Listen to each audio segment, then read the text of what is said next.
Hi, PGA Professional Colin O'Brien here today to work with you on your chipping. And first I want to show you one of the most common flaws or faults that people have with chipping.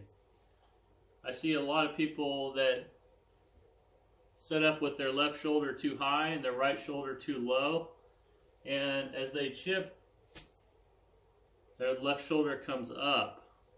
That's the worst thing that you can do when you're chipping.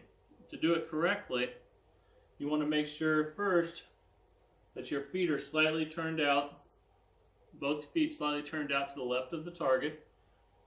Make sure your hips aren't forward. Make sure that your left shoulder is closest to the target, not your hips.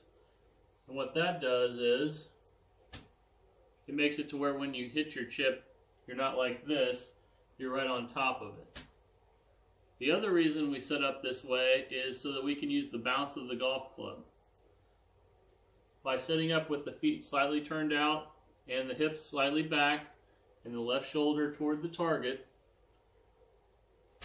when you start down, you can rotate and stay on top of the chip and the club won't dig into the ground. So it looks something like this.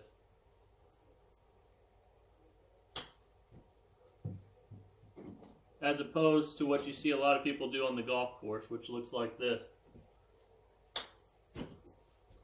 So, really important.